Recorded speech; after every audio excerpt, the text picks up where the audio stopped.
Testing panel for numerical relay. તો અહીં આપ ન્યુમેરિકલ રિલેનું ટેસ્ટિંગ જાણશો. આ જે દેખાય છે તમને એ ન્યુમેરિકલ રિલે છે, સ્પાચ 140C ABB કંપનીની છે. આ જે છે એ એર બ્રેક સર્કિટ બ્રેકર છે, ACB air circuit breaker.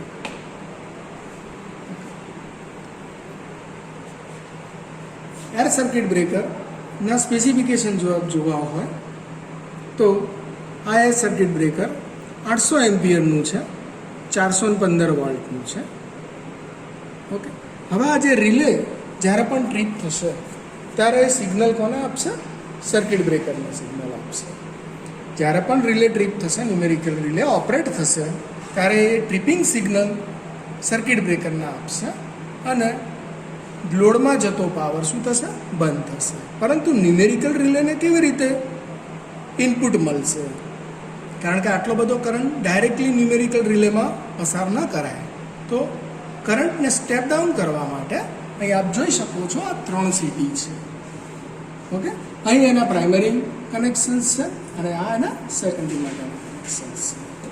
Okay, તો આ જે CT છે આપ રેશિયો પણ જોઈ શકો છો કે 25 એમ્પિયરથી 5 એમ્પિયરમાં સ્ટેપ ડાઉન કરી રહી છે. આ પ્રોટેક્શન માટે આપણે વાપરેલી CT છે. કેવી રીતે ઓપરેટ થાય છે? તો આપ અહીંયા જોઈ શકો છો કે ચાર્જડ મીન્સ અંદરની જે સ્પ્રિંગ છે એ ચાર્જ છે. અહીંયા આપણે મોટરાઇઝ બ્રેકર નથી, મોટરને હેન્ડલથી સ્પ્રિંગને હેન્ડલથી ચાર્જ કરવી પડે છે. તો અહીંયા બ્રેકરનું જે સ્ટેટસ છે અત્યારે ઓફ છે. જ્યારે પણ હું બ્રેકરને ઓન કરીશ ત્યારે એ સ્ટેટસ ઇન્ડિકેશન ઓન થશે. અહીં બ્રેકર ઓન થયેલ છે. ઓકે, આ બ્રેકરને દાખલા તરીકે મારે ટ્રીપ કરવું છે મેન્યુઅલી, તો અહીંથી મેન્યુઅલી ટ્રીપ સિગ્નલ આપી શકું છું. હવે અહીં આપ જોઈ શકો છો કે સ્પ્રિંગ કેવી થઈ ગયેલી છે? અનચાર્જ છે. તો મારે સ્પ્રિંગને શું કરવી પડશે? ચાર્જ કરવી પડશે. તો આપણે સ્પ્રિંગને ચાર્જ કરીએ.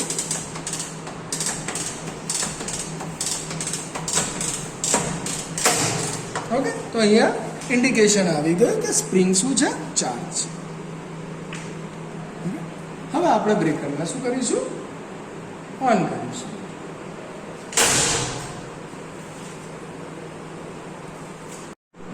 તે અહીં ઇનપુટ પાવર છે, ઇનપુટ સપ્લાય.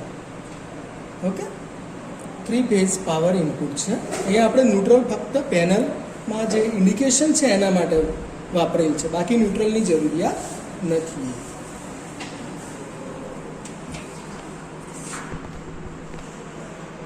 અહીં બસ બાર છે, આ તમને દેખાય છે કે એલ્યુમિનિયમના બસ બાર છે, R ફેઝનો, Y ફેઝનો અને B ફેઝનો.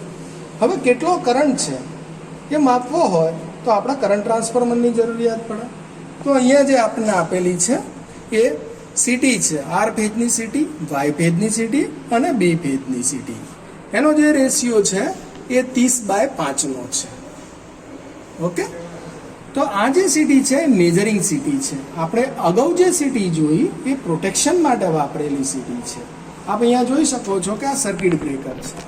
તો અહીં સર્કિટ બ્રેકરની અંદર તમારા ઇન અને આઉટ એના મીન્સ RYB ઇન અને RYB આઉટપુટ જોઈ શકો છો. હવે લોડ આપણે 3 ફેઝ લોડની જરૂરિયાત પડે. એના માટે અહીં આપણે 3 ફેઝ લોડ બેંક છે. Okay, 3 phase load bank. Okay, અને આપણે ડેલ્ટા કનેક્શન કરેલા છે.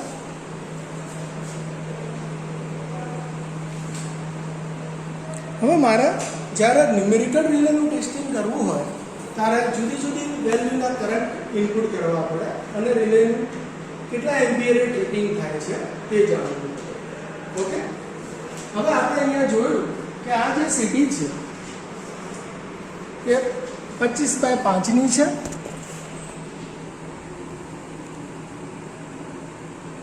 આ રિલે છે એ 1 એમ્પિયરની રિલે છે.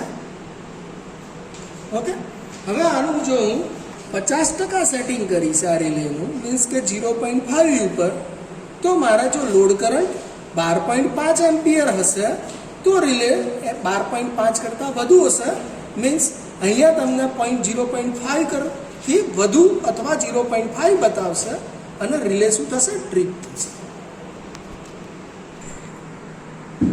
જો અહીંયા આપણે 12.5 એમ્પિયર કરંટ હશે પ્રાઇમરી સાઈડનો, તો સેકન્ડરી સાઈડનો કરંટ કેટલો થશે? 2.5, કારણ કે 25/5ની સીટી છે. તો આપણે વચ્ચે વચ્ચે અહીંથી પણ રીડિંગ લઈશું. સિટીના પ્રાઇમરી કરંટ કેટલો છે અને સિટીનો સેકન્ડરી કરંટ કેટલો છે. જોઈ શકો છો કે અત્યારે જે કરંટ છે એ 0 એમ્પિયર છે, કારણ કે આપણે લોડ ચાલુ કરેલ નથી અને આપણે જે રિલેનું સેટિંગ કરેલું છે એ 0.5 ઉપર સેટિંગ કરેલું છે, મીન્સ 50% સેટ કરેલું છે. હવે આપણે લોડ આપી રહ્યા છીએ. ઓકે, કેટલા એમ્પિયર લોડ છે આપ મેજર કરી શકો છો. 1 એમ્પિયર ઇન્ક્રીઝ. આપણે ડીમર થ્રુ કંટ્રોલ કરી રહ્યા છીએ.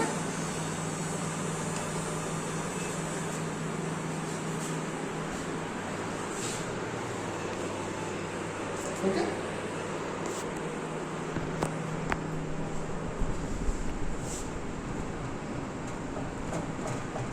.25 જેટલો આપણે કરીએ, 6.25 જેટલો. ઓકે, આ નિયર ટુ 6.25 જ છે. ઓકે, આપ જોઈ શકો છો કે અહીંયા આ જે કરંટ 6.3 મીન્સ કે 2.5 જેટલો છે પ્રાઇમરી કરંટ. ઓકે, હવે આ રેશિયો આપ જોઈ શકો છો કે 25 એમ્પિયરથી કેટલો છે?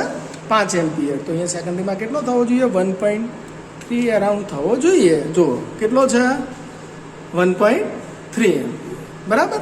તો આ સિટીનું ફંક્શન પણ તમને ખબર પડી ગઈ.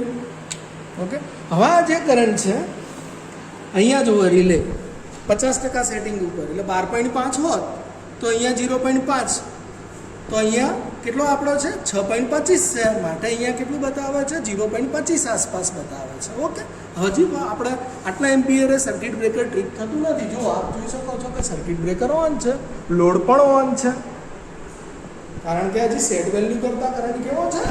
ઓછો કરંટ છે.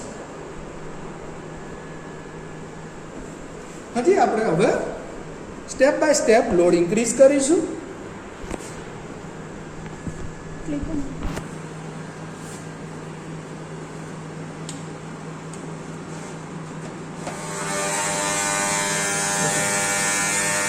આપણે 12.5 એમ્પિયર કરીશું કરંટ.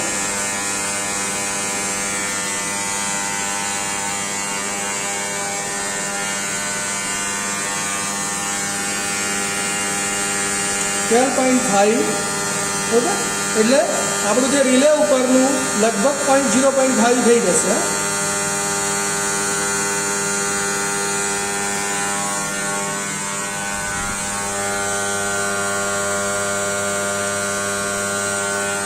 સર્કિટ બ્રેકર ટ્રીપ થાય છે કે કેમ તે જોઈએ. આપણે ટાઈમ પણ મેજર કરી.